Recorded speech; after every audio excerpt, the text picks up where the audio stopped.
తిరుపతి క్షేత్రంలో కొండ మీద శ్రీ వెంకటేశ్వర స్వామి వారికి ఎంతటి ప్రాధాన్యత ఉంటుందో కొండ కింద ఉన్నటువంటి అలర్మేల్ మంగమ్మకి కూడా అంతే ప్రాధాన్యత.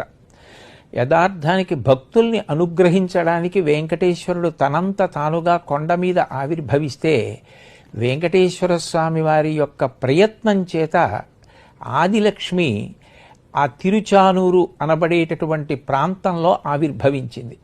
ఇవాళ మనందరం మంగాపట్నం అని పిలిచేటటువంటి ప్రాంతం ఒకప్పుడు శుకబ్రహ్మ యొక్క ఆశ్రమ ప్రాంగణం, పరమ పవిత్రమైన ప్రాంగణంలో ఈ కోనేరు ఏర్పడి ఆ కోనేటి నుండి ఆదిలక్ష్మి ఆవిర్భవించింది. ఆ కోనేరు ఏర్పడడం ఏదో సహజ కారణముల చేత ఏర్పడినది కాదు. భృగువు శ్రీమన్నారాయణుని యొక్క వక్షస్థలం మీద పాదంతో తన్నినప్పుడు అమ్మవారు శ్రీహరి వక్షస్థలాన్ని విడిచిపెట్టి కొల్హాపురం వెళ్ళిపోయింది. కొల్హాపురం అంతా కాంతులతో నిండిపోయింది.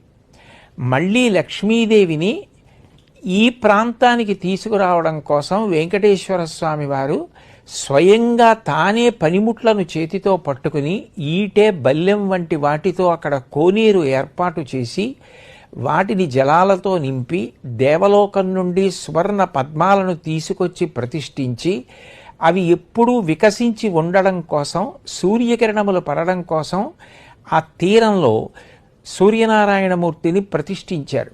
ఆ సూర్యనారాయణమూర్తి యొక్క కిరణ స్పర్శ చేత విచ్చుకున్నటువంటి బంగారు సహస్రరేకుల పద్మంలోంచి ఆదిలక్ష్మి ఆవిర్భవించింది.